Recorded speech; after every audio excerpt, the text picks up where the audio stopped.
C'est bientôt la période que tout le monde redoute, la fameuse déclaration d'impôt. Et comme chaque année, il y a tout le monde qui est perdu. Et dans cette vidéo, je vais t'apprendre à comprendre ton avis d'imposition. Je vais évidemment te donner plein de petites astuces pour que tu payes beaucoup moins d'impôts. Également, je vais donner des petites alertes comme ça, tu vas vite voir si oui ou non tu dois optimiser tes impôts sur certains aspects. Et je me garde en fin de vidéo 3 cas pratiques avec un avis d'imposition avec des revenus assez modestes, un avis d'imposition plutôt moyen et un avis d'imposition avec de hauts revenus. Comme ça, en fonction de là où tu te situes, tu pourras t'identifier à ces cas et te dire qu'est-ce que tu dois faire toi de ton côté si tu veux réduire tes impôts. Alors je le rappelle, le meilleur moyen de s'enrichir, notamment quand on est dans un pays fiscalisé, c'est d'éviter de payer des impôts, voire même déjà de les retarder. Et donc au plus on retarde ses impôts ou au plus on les efface, au plus on va avoir de capacité à construire du patrimoine. Donc pour cette première partie, déjà il faut comprendre le barème. On est sur un barème progressif et là on voit à l'écran, c'est les nouvelles tranches et les nouveaux taux d'imposition pour 2025. Alors nous sommes en France dans un barème progressif, c'est ce qu'on voit ici. Là tu peux voir ici que ta première tranche, ici, elle démarre donc de 0 €. Tes premiers euros ne sont pas taxés, ils sont ici à 0 €. Et que cette tranche va s'arrêter à 11 497 €. Donc tes 11 497 premiers euros ne sont pas taxés.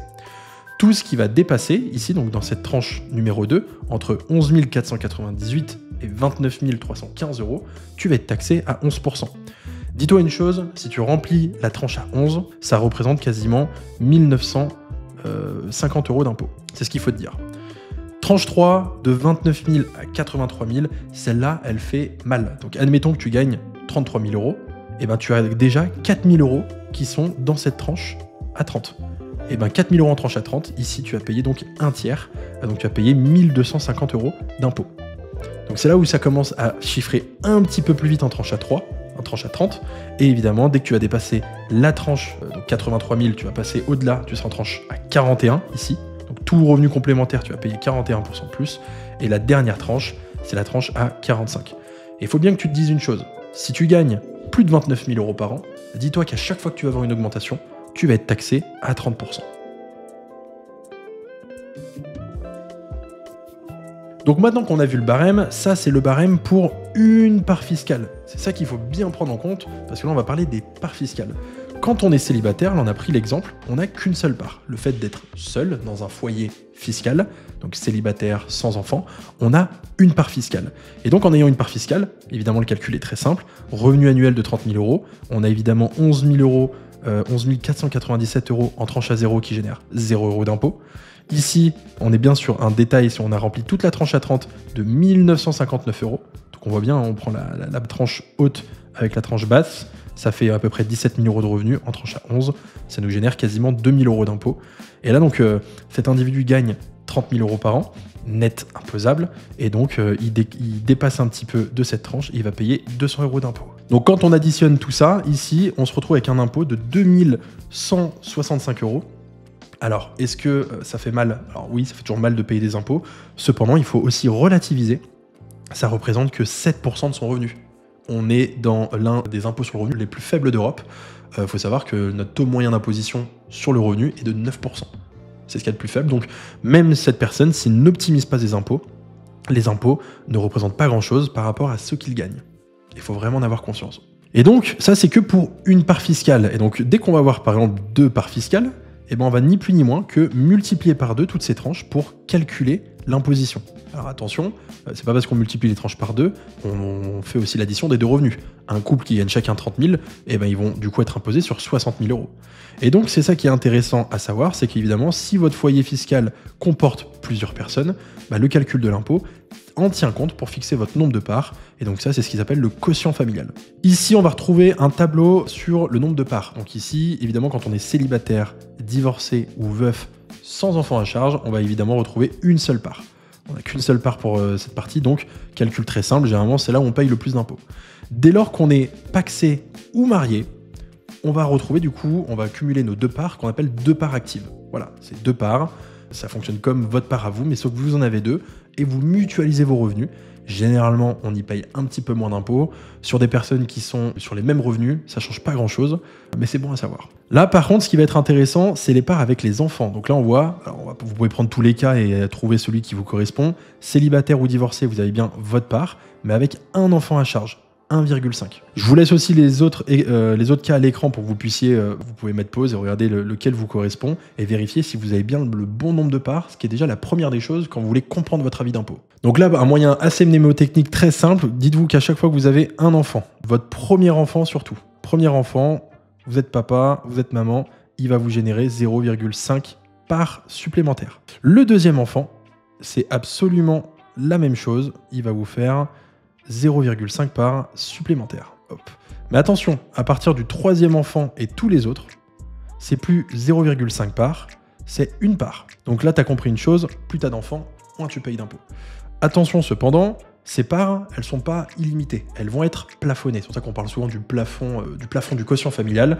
Dites-vous une chose, 0,5 parts quand il s'agit d'un enfant, c'est plafonné à 1 700 € d'impôts. Bon, je l'arrondis, voilà, donc ton premier enfant, en gros, il va te faire économiser 1 700 € d'impôts. Le deuxième, admettons que tu en as un deuxième, à nouveau 0,5 parts dans ton foyer, 1 700 € d'impôts en moins. Et par contre, à partir du troisième, ça devient encore plus intéressant. Tu as une part complète par enfant. Et là, du coup, c'est le double, 3 400 € d'impôts. Petite spécificité pour les couples qui sont en garde alternée. Si voilà, c'est une semaine chez l'un, une semaine chez l'autre. Et bien sur votre avis d'imposition, tout ça, c'est divisé par 2. Tout simplement. Donc, si vous avez un enfant en garde alternée, au lieu d'avoir 0,5, vous avez 0,25 pour vous et votre ex-conjoint à 0,25. Si c'est le troisième enfant, il y a une part, ça fait 0,5 pour l'un, 0,5 pour l'autre. Vous avez bien évidemment votre part à vous, et avec ce calcul, avec les parts fiscales, ça va évidemment influer sur votre impôt. Plus vous avez de parts, moins vous payez d'impôts. Et pour finir sur un petit bonus sur les parts fiscales, c'est quelque chose qui est assez méconnu malheureusement, mais tout parent qui est isolé, qui a quand même des enfants à charge et qui est isolé depuis plus de 5 ans, ce qu'on appelle le parent isolé, sur votre avis d'imposition, vous avez une petite case qu'on appelle la case T. C'est un cas particulier. Si vous la cochez, cette case, ça vous donne un bonus de 0,5 parts supplémentaires. Donc c'est plutôt cool. Attention, cette demi-part supplémentaire, elle est plafonnée à 958 € d'impôt. Donc si vous êtes parent isolé, vous avez une case à cocher et vous allez venir économiser 958 € d'impôt en plus. C'est toujours ça de prix. Donc maintenant, on va calculer l'impôt très facilement. On peut prendre plein de cas. Alors ça, des simulateurs comme ça, il en existe des tonnes. Sur le service des impôts, vous en retrouvez également. Celui-ci, il est un petit peu plus détaillé. On va pouvoir mettre en même temps des solutions et apporter un peu de conseils derrière. Ici, du coup, on voit qu'on est sur un profil de personne qui est mariée, 2 enfants. Admettons qu'il y en a un, il gagne 40 000 et l'autre 20 000. Bon, je l'ai fait en express, hein. Ça fait 60 000 € de revenus. Ici, du coup, 60 000 € de revenus, on tombe à un impôt de 2 729 €. Et on voit bien qu'on est en tranche à 11. C'est ici ce qu'on voit dans le petit encadré, tranche à 11. Et ça représente que 4% de nos revenus. Donc, ce qu'il faut se dire, la première des choses, quand on voit ça, c'est que quand on est en tranche à 11, dites-vous une chose, vous ne payez pas beaucoup d'impôts. Il n'y a quasiment rien à faire. N'allez pas chercher à optimiser vos impôts. Ne soyez pas stressé de vous dire « je paye trop d'impôts, j'ai pas envie de gagner plus parce qu'on est dans un pays hyper fiscalisé ». Non. Là, vous êtes en train de regarder une vidéo qui qui remet du sens et qui vous permet de relativiser sur vos impôts. Il n'y a que des revenus, hein. Il n'y a pas de dispositif pour perdre moins d'impôts. Il n'y a que le revenu. On voit que 60 000 €, couple marié avec 2 enfants, on est en tranche à 11, il n'y a rien à faire. 2 700 € d'impôts, on ne va pas aller les économiser, ça ne sert à rien. Si vous voulez quand même les gommer, on peut toujours, mais là du coup, on en parle en fin de vidéo. Donc pour un autre exemple, on va prendre quelqu'un de divorcé avec une personne à charge et une part et demie, donc une personne à charge complète. Hein. Si elle était en garde alternée, il faudrait changer et mettre 1,25. Admettons qu'elle gagne par exemple 60 000, cette personne. Hop, la même somme toute seule, je calcule. Là, par contre, l'impôt, c'est plus le même. Là, ça commence à faire mal. Parce que là, 15% de notre revenu est dédié pour nos impôts. On paye 10 000 € d'impôts, 9 527. Et donc là, ce qui est assez intéressant quand on est là-dedans, c'est de voir ces différentes tranches. Si je pars sur le suivant, on voit bien une tranche. Donc, on était censé être à 11 000 parce qu'on a une tranche et demie, 1,5. Le 11 000, on le multiplie par 1,5. Il passe du coup à 16 000 pour la première tranche. Là, nos 16 000 premiers euros ne sont pas taxés. De 16 000 à 43 000 €, on a 26 000 € de revenus. Tranche à 11, ça va nous générer quasiment 3 000 € d'impôts. Et c'est là, vous regardez bien la différence entre la tranche à 11 et la tranche à 30. On a 10 000 € de revenus en moins, mais on a 2 fois plus d'impôts dans cette tranche. Et c'est là que la tranche à 30, par rapport à la tranche à 11, elle fait mal. Quand on est dans ce cas de figure, l'objectif, c'est évidemment d'alléger sa tranche à 30, voire de l'effacer complètement. Et attention, quand on est dans ce cas de figure, on est sur quelqu'un de divorcé, qui est célibataire du coup, qui a un enfant à charge. Le jour où son enfant part, hop, il part, il perd une demi-part. On calcule, là, il paye 2000 € d'impôt en plus. On le voit là-dedans, dans le tableau. C'est plus du tout pareil. Là, donc on paye un petit peu moins d'impôts en tranche à 11, mais du coup, on a moins de revenus qui sont taxés en tranche à 11. Par contre, tranche à 30, là, on paye 9000 € d'impôts. C'est énorme. Enfin, faites un peu le calcul, mais en gros, on a 17 000 € de revenus en tranche à 11, qui nous génère 2000 € d'impôts. On a 2 fois plus de revenus en tranche à 30, et là, on va avoir pas 2 fois plus d'impôts, mais quasiment 4 à 5 fois plus d'impôts. Donc 4,5 de fois, 4,5, c'est énorme. Et ça représente 18% des revenus. Là, il est urgent d'agir. Bon, allez, juste pour le sport, on va mettre quelqu'un qui gagne très très bien sa vie, 130 000 €. Vous allez juste voir comment les tranches se remplissent. C'est assez impressionnant. Donc là, vous voyez, tranche à 41. Là, c'est stratosphérique. C'est 37 000 € d'impôts. Et là, c'est juste aussi pour vous envoyer un message et ne pas vous brider. Si vous avez la capacité de gagner plus, si vous avez la capacité de gagner plus d'argent, allez-y. Payer de l'impôt est un très bon indicateur financier. Voilà. Ça ne veut pas dire qu'il faut en payer et être content d'en payer. Ça veut surtout dire que vous gagnez de l'argent. C'est bien. Parce que regardez, quand on fait le calcul, quelqu'un qui gagne, bon, j'ai pris quelqu'un de célibataire, 130 000 €, aucun dispositif de défiscalisation. Bon, tranche à 11 qui est remplie, il y a 2000 € d'impôt. Tranche à 30, complètement remplie, il y a 16 000 € d'impôt. Tranche à 41, quand même bien entamé, il y a 19 000 € d'impôt. Il en paye du coup 37 000 et ça représente, quasiment 28%, un tiers de son travail est reversé aux impôts. Alors il a quand même gagné 130 000 €, donc moins 37 000 € d'impôts, il en reste quand même 90, donc il lui reste quand même 9 000 € net par mois. Un petit peu moins, 8 000. On vit très bien avec 8 000. Donc c'est juste pour vous dire, voilà, commencez déjà dans votre esprit à vous dire, allez gagner de l'argent. Si vous pouvez avoir des leviers comme des heures sup, n'importe quoi, et vous dites non, j'ai pas envie, je vais payer plus d'impôts. Non, ça c'est une connerie. Allez chercher de l'argent. Et puis par contre, avant les fins d'année, optimisez votre situation, faites-le toute l'année, ça vous allège un petit peu plus financièrement. Mais ne vous bridez pas, surtout ne vous bridez pas. L'impôt, c'est pas votre pire ennemi, ça se contrôle. Là, on va parler mécanisme pour payer moins d'impôts. Alors, on va rien inventer, c'est ultra simple. Vous allez en retrouver 3. 1, 2 et 3. On va les détailler. Le premier, c'est ce qu'on appelle une déduction. C'est le premier qui intervient quand on veut réduire ses impôts. Le deuxième, c'est ce qu'on appelle une réduction. Et on va évidemment les détailler, réduction. Et le dernier, c'est ce qu'on appelle un crédit d'impôt. On va évidemment prendre des exemples, ça sera beaucoup plus parlant. Voilà, le crédit d'impôt, etc.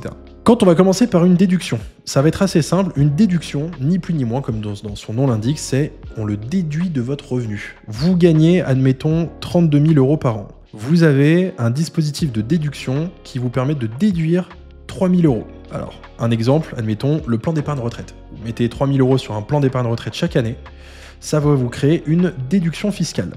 Cette déduction, ni plus ni moins, vous allez mettre un moins. Et donc en fait, là-dessus, vous ne gagnez pas réellement 32 000, vous allez les déduire, vous allez gagner la différence, 29 000 €. Et c'est sur cette base que votre impôt va être calculé. Donc évidemment, au plus on déduit, au moins on paye d'impôt. Alors, la déduction, elle est très simple. Quand on est avec un revenu comme ça, il faut évidemment connaître ce qu'on appelle sa tranche marginale d'imposition, ce qu'on appelle la TMI. Si votre tranche marginale d'imposition est à 11% et que du coup vous avez une déduction de 3 000, eh bien en fait le calcul est très simple, c'est 11% de 3 000 qui est votre vrai gain d'impôt. Donc votre vrai gain d'impôt sur 3 000, eh bien ça va être à peu près 330 €.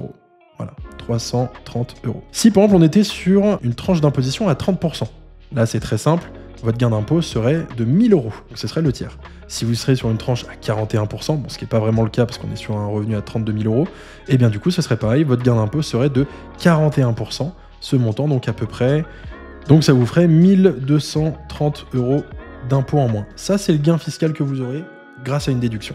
Maintenant, on va venir parler donc de réduction d'impôt. La deuxième partie, qu'est-ce que c'est qu'une réduction? Bon, maintenant après les déductions, on sait qu'on a gagné nos 29 000, on a gagné 29 000 €, hop, voilà. Sur nos 29 000 €, ça va venir nous générer un impôt. Admettons que cet impôt, alors c'est pas le bon exemple, on va pas prendre 29 000, on va prendre un peu plus, on va prendre les 49 000. 49 000 € d'impôt, ça va nous générer, allez, je dis un chiffre au pif, 3 000 € d'impôt. Ces 3 000 € d'impôt, c'est les impôts que vous payez. Si vous avez un dispositif de réduction, alors le plus connu que beaucoup ont utilisé ces années précédentes, ça a été le Pinel. Admettons que vous avez un bien Pinel qui vous permet de vous gommer, donc ce qui vous donne une réduction de 2 000 € par an. Et va dire que sur vos 3000, on va prendre votre réduction, moins les 2000. Voilà. Et ici, ça va nous donner, du coup, plus que 1000 € à payer. Donc évidemment, on est sur des dispositifs généralement sur la réduction qui vont vous permettre de développer votre patrimoine. Alors il y a plein de dispositifs qui existent, vous pouvez souscrire au capital de PME, notamment quand vous montez votre boîte, ça va aussi, vous allez aussi en réduire une partie. Donc il y a plein de choses qui sont possibles, mais évidemment il faut trouver ce qui vous convient déjà et ne pas prendre tout et n'importe quoi parce qu'évidemment il y a des règles et il y a des plafonds. On va pas complexifier les choses, on reste quand même sur notre revenu de 49 000 et là on va parler du crédit d'impôt. Crédit d'impôt c'est comme la réduction, admettons du coup pour 49 000 €, j'ai toujours mes 3 000 € d'impôt, hop. Alors non, je ne veux pas de résultat, voilà, j'ai mes 3 000 € d'impôt. Sur mes 3 000 € d'impôt, admettons que j'ai un dispositif de crédit d'impôt, hop, crédit d'impôt qui m'octroie 4 000 € de crédit d'impôt. Alors si c'était 4 000 € de réduction d'impôt, ça serait dommage, parce que 3 000, les 4 000, en fait ça fait un chiffre qui est négatif, et le chiffre qui est négatif, ça fait moins 1 000 €. Alors si c'était une réduction, ça serait 0, ce qui est dommage. Si c'est un crédit d'impôt, l'État vous doit 1 000 €. C'est pour ça que ça porte son nom, crédit d'impôt. C'est l'État qui vous doit de l'argent dans ce cas de figure. Donc voilà pour les mécanismes. Vous avez compris comment ça marche maintenant, les 3 mécanismes pour payer le moins d'impôts. Évidemment, il faut aller trouver les bons systèmes. Sur cette chaîne, vous allez en trouver plein, des systèmes de déduction ici, de réduction et de crédit d'impôt. Et évidemment, dans le calcul, on commence toujours en priorité ici par les déductions. Une fois qu'on a un revenu à la fin qui est déduit de tout, on calcule l'impôt. De l'impôt ici en deuxième, on va venir le réduire. Et sur ce qui reste, on va pouvoir évidemment travailler avec un crédit d'impôt. Petit exemple d'un crédit d'impôt qui est très connu, c'est quand vous prenez un employé à domicile. Un emploi à domicile, type femme de ménage, nounou, ce que vous voulez, emploi à domicile. Admettons que votre emploi à domicile, vous le payez, je sais pas, on va dire 500 € par mois. Et bien 500 € par mois, dites-vous une chose, ça fait 6 000 € par an. Et le 6 000 € par an, et ben ça, quand vous le mettez dans votre déclaration d'impôt, et ben en fait, vous allez pouvoir mettre en crédit d'impôt. C'est ce que ça va vous générer. Donc vous dites, voilà, j'ai payé quelqu'un pour 6 000 €. Boum, crédit d'impôt, c'est 50% de ce montant. Donc vous avez un crédit d'impôt de 3 000 €. Alors oui, c'est pas un investissement, un emploi à domicile, mais par contre, ça vous permet peut-être de plus travailler, d'être un peu moins chez vous et d'augmenter votre qualité de vie. Et en plus de ça, ça crée de l'emploi.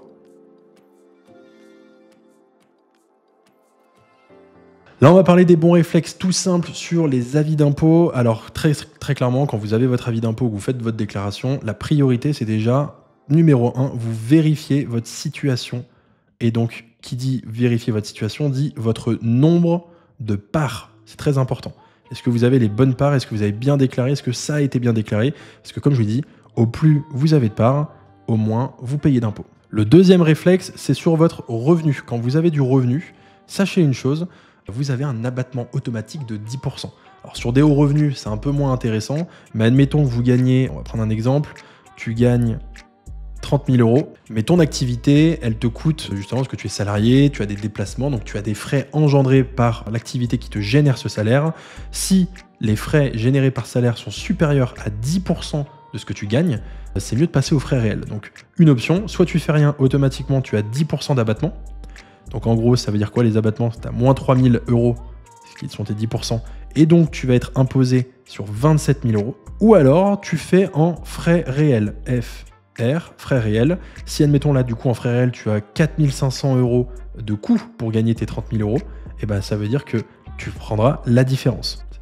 Donc c'est-à-dire que réellement, tu vas gagner 25 500 € déclarés et tu paieras tes impôts sur cette somme. Forcément, tu vas payer moins d'impôts que sur celle-ci. Le troisième réflexe, là je vais parler à ceux qui ont des biens immobiliers. Quand vous avez du bien immobilier, sachez une chose, quand vous avez donc, on va mettre revenus fonciers, ça, il y en a beaucoup quand ils investissent dans l'immobilier, ils l'oublient. Quand vous avez du revenu foncier, dites-vous une chose, votre revenu foncier, admettons que vous avez 1 000 € ici de rendement, vos 1 000 € de loyer, que vous allez toucher tous les mois, vous allez déjà payer à votre tranche marginale d'imposition. Donc si vous êtes en tranche à 30, la fameuse TMI, hop, tranche à 30, vous allez payer 30%. Mais il y a aussi les prélèvements sociaux. Regardez bien sur votre avis d'impôt les prélèvements sociaux qui sont de 17,2%. Donc dites-vous une chose, quelqu'un qui gagne 1 000 € de loyer déclaré en revenu foncier, sans dispositif particulier, sans LMNP, etc., eh bien là-dessus, il va avoir 47%, 47,2% en moins sur son loyer. Donc il va gagner en fait même pas la moitié, un peu plus de 500 €. Bon, évidemment, il y a plein d'autres réflexes, mais je pense que le mieux, c'est de passer dans des cas pratiques. On va prendre 3 avis d'imposition et on va venir les expliquer ensemble. Et je vais tout vous détailler ligne par ligne. C'est des avis d'impôt qui sont anonymisés. Nous, ce qui nous intéresse, c'est évidemment les chiffres. Alors, quand vous arrivez sur un avis d'impôt, évidemment, vous vérifiez votre situation, vous vérifiez combien il y a de déclarants. On peut retrouver ici dans les références que ici, on va avoir 2 déclarants. La somme qui est ici, attention, c'est pas la somme d'impôt que vous payez, c'est une somme qui est régulée. Vous allez avoir cette phrase, somme qui vous est remboursée, donc là on va leur rembourser 3 525 €, ou alors c'est une somme à payer en plus. Et donc attention, si vous mettez voilà, somme qui vous reste à payer et que vous voyez 3 000 €, vous n'avez pas 3 000 € d'impôt. Vous en avez forcément plus. On va venir ici, on va retrouver du coup le nombre de parts fiscales, le revenu fiscal de référence. Ici on est sur un couple, et donc quand je vous dis de vérifier votre situation, vérifiez cet encart. Voilà, on voit que M c'est pour marié, si c'est divorcé c'est D, si c'est pacsé c'est O. On voit qu'il n'y a pas de cas particulier. Si vous êtes parent isolé, vous devez voir un T ici. Donc si vous ne voyez pas de T, c'est que vous n'avez pas coché la case T. Le nombre d'enfants en résidence exclusive, résidence alternée, et évidemment des nuances quand ils sont handicapés ou pas. Donc ici on a le nombre total de parts, 3. On va venir détailler, on a du coup 2 déclarants, on est sur des revenus relativement bons, on a du coup 29 000 € ici, 27 000 €, d'autres revenus imposables, 10 000, et donc ce qui nous donne ici le total des salaires assimilés. Donc il y en a un qui gagne 29 000, l'autre qui gagne 37 000. On peut voir sur ces 2 avis d'impôt qu'on est sur des déductions à 10%. On a bien les 10% ici, parce que si vous voyez bien, ça correspond à 10%. Si on était en frais réels, ce serait plus. Donc comme je vous dis, premier réflexe, vérifiez ce chiffre. Si votre activité à l'année vous coûte plus que ce chiffre, passez aux frais réels. Vous allez déjà payer moins d'impôts. Donc, j'efface un petit peu, ça sera plus lisible. Une fois qu'on a fait notre déduction au niveau des frais, la déduction automatique, voilà le montant. On va du coup l'additionner, parce qu'on est dans un couple, et on a du coup 60 310 € brut global. Il n'y a pas de CSG qui est déductible. Ici, on a vu, il y a eu des versements sur des plans d'épargne retraite. Notamment, il y en a eu pour les deux, le même montant. Donc, on va venir le déduire des 60 000. Donc, le revenu maintenant imposable, il est de 57 740. On va venir calculer les impôts là-dessus. Ici, quand on soumet le barème, enfin ce montant au barème, donc avec les fameuses tranches, vous allez retomber du coup sur 2 624 €. Alors ça peut paraître peu malgré le revenu, mais on se rappelle quand même qu'il y a 3 parts fiscales, parce qu'il y a 2 enfants. Donc, merci les enfants, ça fait payer moins d'impôts. Il y a évidemment une décote, ça c'est pas très important de le maîtriser, le plus important c'est de savoir que l'impôt que vous allez devoir payer avant réduction, donc là on a juste fait les déductions, c'est celui-ci. Y a-t-il des réductions? Oui, il y a une réduction ici, comme je vous l'ai dit en début de vidéo, on peut souscrire au capital des PME, etc. C'est un investissement qu'on peut faire. Là, il y a quasiment 9 000 € qui a été souscrit, ce qui nous génère une réduction de quasiment 30%. 2 250 €, boum, on vient enlever ce montant aux impôts et on voit que l'impôt proportionnel est de 222 €. Donc l'impôt total avant le crédit d'impôt, donc là on est en train de voir tous nos mécanismes, on a vu la déduction, on vient de faire la réduction, on est déjà en positif de 339. L'État nous doit 339. On va continuer, on a un emploi à domicile ici, et donc de cet emploi à domicile, on va pouvoir en déduire évidemment la moitié, 2 842. On continue sur notre avis d'impôt, et donc là, boum, total de l'impôt sur le revenu, moins 2 725 €, c'est ce que l'État nous doit. Attention pour autant, nous avons le prélèvement à la source. Il y a déjà eu un prélèvement à la source qui a eu lieu ici, donc après vous avez tout le détail dans impôt sur le revenu ici, entre ce qui a été prélevé, l'impôt qui vous reste à payer, et donc là on voit un solde de 3 525 € avec un moins, c'est-à-dire que c'est l'État qui vous doit cet argent. Et donc là ils vous mettent ce remboursement est automatique, vous n'avez aucune démarche à faire. Alors attention, on va parler aussi du prélèvement à la source. Si votre prélèvement à la source fait qu'à la fin d'année, on vous rembourse de l'argent, c'est que votre prélèvement à la source est trop élevé. Alors chacun, il y a 2 écoles, il y en a qui préfèrent faire ça, ils préfèrent en donner plus et à la fin de l'année on m'en rend, j'ai l'impression d'être content. D'un point de vue patrimonial, c'est dommage, parce que c'est-à-dire que tous les mois, vous gagnez moins, donc vous avez moins de capacité d'investir, d'épargne, et c'est un peu dommage, parce que le fait d'épargner et d'investir, ça vous génère des intérêts. Donc moi je vais plutôt vous inviter à réduire votre prélèvement à la source le plus possible, épargnez quand même sur votre compte bancaire, parce que vous allez devoir ressortir de l'argent dans un an, mais pendant un an, votre argent il aura travaillé et il aura fait des intérêts. Alors ça va chercher quelques petits pourcentages, mais quand on veut s'optimiser, c'est non négligeable. On continue un petit peu, alors évidemment pour aller dans les informations complémentaires, ici on va retrouver, après c'est chacun son cas, en théorie sur des avis d'imposition simples, vous ne retrouvez pas des parties comme ça, donc je vais le faire très simple pour ceux qui nous regardent. Ici vous avez des heures supplémentaires qui ont été déclarées, et là par contre ce qui va être très intéressant, c'est cette partie. Beaucoup d'entre vous voient ça et ne savent pas à quoi ça correspond. Alors ça, c'est les plafonds d'épargne retraite. On a dit, le PER est un dispositif pour préparer sa retraite et qui vient jouer sur la déduction fiscale. Vous allez le déduire de votre revenu. Et vous avez compris, plus vous déduisez, moins vous payez d'impôts. Le problème, c'est que si vous déduisez tout, vous payez plus d'impôts. L'État n'est pas fou, évidemment, il y a des plafonds. Les plafonds sont ici. Alors ici, on le regardera dans un autre avis d'imposition, on peut voir qu'ils ont été consommés. Quand vous êtes à zéro comme ça, c'est que vous avez eu un PER et que du coup, dans votre déclaration d'impôt, vous avez déclaré verser de l'argent sur ce plan d'épargne retraite qui vous a permis de faire de la déduction. Et donc, quand on veut faire de la déduction, là c'était sur un avis d'impôt 2024, sur des revenus de 2023, vous allez pouvoir récupérer jusqu'aux 3 dernières années, donc dont l'année en cours, ce qui vous permet d'avoir 4 lignes. Dès que vous allez passer d'année, cette ligne ici va s'effacer. Donc attention, en fin d'année, si vous voyez que cette ligne n'est pas à zéro, utilisez-la. Parce qu'après, une fois qu'on passe la nouvelle année, c'est perdu. Vous allez mieux le comprendre dans l'autre avis d'imposition que je vais vous montrer. Bon, on le finit rapidement. Quand on parle de tranche marginale d'imposition, elle est notée ici et on sait que ces impôts, cet avis d'imposition est en tranche à 11. C'est le premier indicateur que je regarde. Quand je vois qu'on est en tranche à 11, je regarde évidemment le montant des impôts et je me pose vite la question, est-ce que ça vaut le coup ou pas de l'optimiser? Tranche à 11, dites-vous une chose, même si vous ne faites rien, vous payez pas beaucoup d'impôts. Allez, on prend un autre avis d'imposition. Ici, somme qui vous reste à payer. Donc là, on avait un prélèvement à la source qui n'était pas assez puissant, donc on a dû en redonner en fin d'année. On a évidemment un couple avec 2 enfants, donc on a 3 parts fiscales, 74 000 € de revenus. Et là, on va voir ici, c'est un couple du coup qui est pacsé. Voilà, il y a un O, 2 enfants ici. On a nos 3 parts, donc on vérifie bien cet aspect-là. On va retrouver du coup du salaire ici pour le premier déclarant, du salaire ici avec d'autres revenus. On a évidemment le total qui va s'opérer. Alors évidemment, là vous allez dire, attendez, je comprends pas, j'ai vu qu'il y avait 74 000 et pour autant, je suis pas à 74 000. C'est normal, on a du revenu foncier. Donc là évidemment, vous allez voir tout le détail de quel type de revenu il s'agit. Si vous êtes auto-entrepreneur, ça sera du BNC, bénéfice non commercial. On peut avoir du BIC, on peut avoir du salaire, on peut avoir plein de choses. Des revenus des locations meublées, non pro, donc vous voyez, on rentre absolument tout. Vous vérifiez que vous avez bien les bons revenus dedans. Et une fois que vous avez tout ça, vous allez avoir le total. Le total, il est ici 71 084 €. On a un peu de CSG qui est déductible et donc on va être imposé sur cette base ici. On retrouve nos différents dispositifs. On voit que l'impôt, du coup, on a 4 200 € d'impôt. Et donc pareil, à chaque fois, vous allez avoir une petite ligne. Impôt total avant crédit d'impôt. On va retrouver ce montant.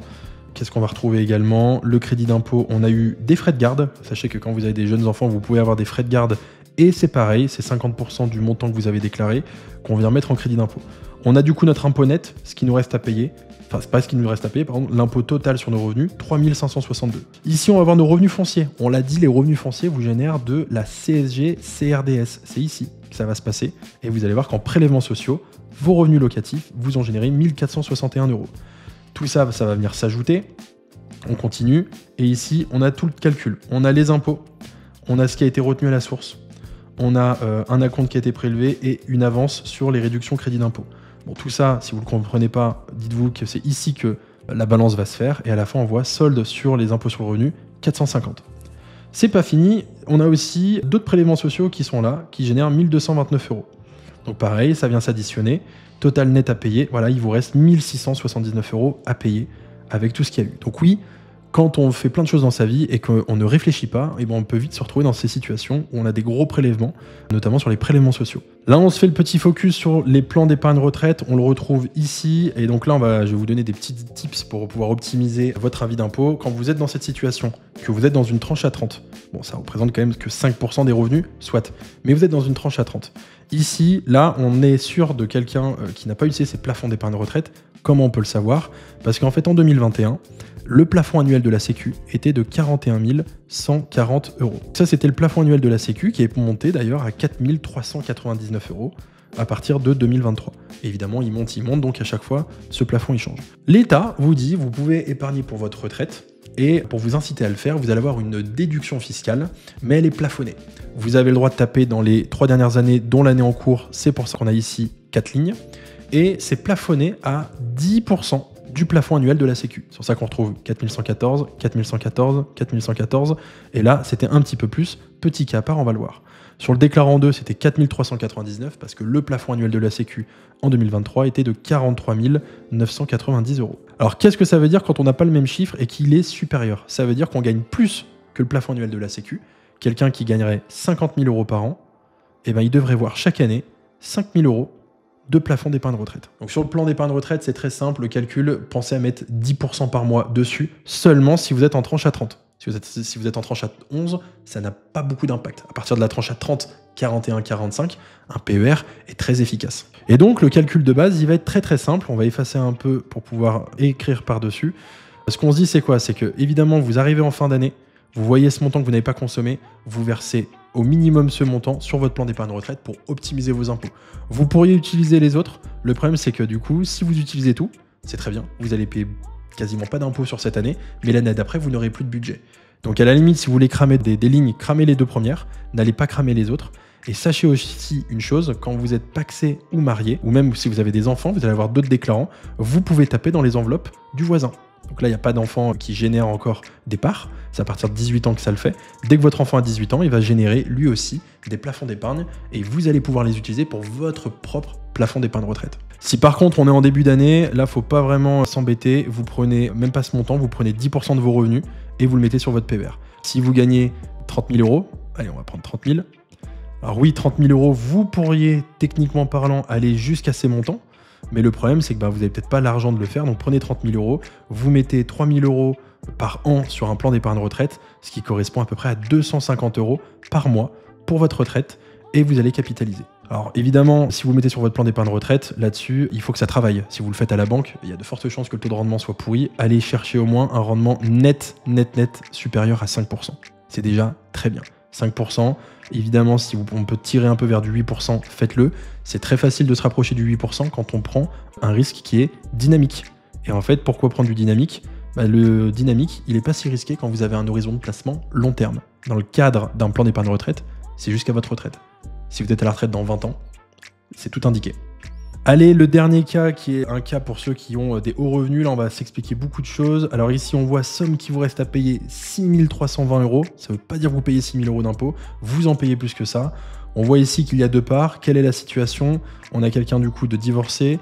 Case T, la fameuse. Donc on est sur quelqu'un qui est seul avec une personne à charge, une personne majeure.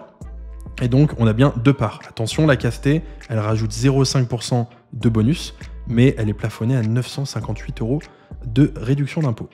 On a du coup notre revenu avec évidemment une déduction automatique. Dans ce cas de figure, quand on a ce genre de revenu et qu'on a une déduction de 10%, à moins que vous ayez plus de 1 000 € de frais par mois pour gagner ce salaire, gardez la déduction automatique. Là, on est vraiment sur quelque chose d'assez simple. On voit qu'on a une pension alimentaire. Les pensions alimentaires sont déductibles du revenu. C'est pour ça que le revenu va être calculé sur 94 000 € pour les impôts. Et là, on voit que du coup, le réel impôt, il est de 18 000 € et non pas de 6 000. Alors, s'il nous reste 6 000 à payer, c'est que l'impôt à la source, il était de 12 000. On va le voir. Évidemment, les frais de scolarité, au plus vos enfants, donc voilà, quand ils sont école primaire, collège, lycée, université, vous allez avoir des forfaits. Celui à 183 €, c'est quand ils sont à l'université, c'est une réduction d'impôt. On vous donne gratuitement 183 € d'impôt parce que votre enfant est à l'université. On se retrouve du coup sur un impôt net ici à 18 448 €. Ici, on a vu qu'on a un impôt à la source. L'impôt qui a été retenu à la source ici est de 12 000 et donc évidemment la différence, 6 320, c'est ce qu'on paye. Donc là, il y a peu d'optimisation là-dessus. Là, on va le voir finalement, la fameuse déclarant 1. On va voir du coup que ici, vu qu'on est supérieur au plafond annuel de la Sécu, dites-vous que c'est une personne, on est capable de dire voilà, 2021, vous avez gagné 55 000 €. 2022, 65 000 €. 2023, 69 000. Et là, on est quasiment à 10 000, donc c'est-à-dire qu'on était à quasiment 100 000. Donc on a tout ce budget à mettre sur un plan d'épargne retraite. Comme je vous l'ai dit juste avant, on met pas tout. Mais on voit que l'enfant a eu 18 ans à partir de 2022. On a commencé à générer des parts. Et donc forcément, généralement, les parents peuvent aussi optimiser leur situation en créant du patrimoine financier tout en réduisant l'impôt. On remarque du coup notre tranche d'impôt qui est en tranche à 41 et notre taux d'imposition qui représente 20% de nos revenus. Là, ça commence à être énorme. Et pour finir cette vidéo, comme ça, vous allez avoir un peu d'autres tips pour pouvoir bien comprendre votre avis d'impôt. Évidemment, quand on a ça en tranche à 41, le PER, il est limite obligatoire. Vous allez créer énormément de patrimoine financier tout en réduisant partiellement vos impôts, il faut bien se le dire, parce qu'aujourd'hui, même si cette personne mettait ne serait-ce que ces 2 lignes, on parle de mettre 10 000 € par an, donc en même temps ce serait 10% de son revenu, 10 000 euros par an qui sont mis dessus, c'est 4 100 euros d'impôts en moins. Alors c'est énorme, mais en sachant qu'on en a déjà 18 000 de base. Donc c'est très bien, mais ça veut dire qu'on n'en paye plus de 18, on en paye 14. Alors, toujours très bien, on est content d'en l'avoir réduit, mais on n'a pas tout réduit. Là, si vous voulez gommer cet impôt et le mettre à 0 €, il y a d'autres dispositifs qui existent. C'est pas un Pinel, mais on va retrouver des dispositifs immobiliers, notamment dans l'ancien. On va retrouver le De Normandie, très beau bien. On va retrouver le Malraux. Et attention, je le mets, mais je sais qu'il y en a qui connaissent un peu ce dispositif, le MH, le monument historique. Mais là, par contre, il faut faire du sur-mesure, de toute façon, que ce soit du Malraux. Le Malraux, quand vous êtes en tranche à 41%, allez-y aisément. Le monument historique, il faut quand même une belle tranche à 41%, mais c'est encore plus efficace pour ceux qui sont en tranche à 45%. J'ai fini. Allez, la conclusion. Bon, j'espère que cette vidéo, ça vous a permis déjà de remettre du sens derrière votre avis d'impôt. Comme je le redis, payer de l'impôt, c'est ni plus ni moins qu'un bon indicateur financier. Ça veut dire que vous gagnez de l'argent, c'est bien.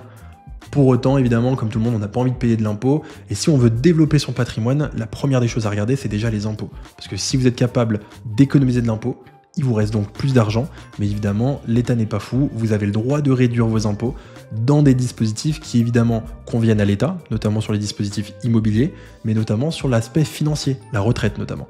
L'État sait très bien que leur système de retraite par répartition, voilà, il est loin d'être parfait, il est perfectible, voilà, il y en a beaucoup qui cotisent et qui auront évidemment des rentes beaucoup moins importantes que les salaires qu'ils ont eus. Et bien pour favoriser les retraites par capitalisation, l'État vous dit, voilà, vous avez le droit de faire votre propre retraite par vous-même, c'est facultatif, mais pour vous donner un petit peu d'intérêt à le faire, eh bien, ça va vous économiser de l'impôt. Ça va vous déduire du revenu. Donc le plan d'épargne retraite, quand on est en tranche à 30, 41, 45, faut pas se poser de questions, allez-y. Évidemment, dès qu'on est dans des grosses tranches à 30, on va commencer à penser à l'immobilier. On a vu le Pinel qui, du coup, il n'y en a plus. On va retrouver également le De Normandie, qui est un très bon dispositif pour réduire ses impôts. Dès qu'on est en tranche à 41, alors soit le De Normandie, mais surtout le Malraux, et dès qu'on passe les tranches à 45, Malraux, voire monument historique. Je ne vais pas rentrer dans tous les autres dispositifs de niche fiscale, justement, il en existe énormément, mais au moins vous avez les principaux, et le but du jeu, c'était évidemment de comprendre un avis d'impôt, comment expliquer les plafonds d'épargne retraite, expliquer le taux moyen d'imposition, la tranche marginale d'impôt. Avec ça, pour votre déclaration d'impôt, vous allez être au top. Maintenant, si c'est toujours un sujet qui vous fait peur, vous avez le droit de vous faire accompagner, et chez Optimi, votre conseiller Optimi, il vous accompagne dans la déclaration de vos impôts, mais également pour les optimiser. Alors n'hésitez pas à contacter Optimi, n'hésitez pas à nous contacter, on va venir vous aider, on le fait à distance, on le fait chez vous, vous pouvez nous poser toutes les questions. Quand vous avez des cas un petit peu spécifiques qu'on n'a peut-être pas vu dans la vidéo aujourd'hui, eh ben, nos conseillers sont bien formés pour pouvoir vous aider. Je vous mets tous les liens en description, et comme ça, cette année, c'est l'année où vous allez commencer à créer du patrimoine et arrêter de vous faire éclater sur les impôts. Je vous dis à très bientôt pour une prochaine vidéo.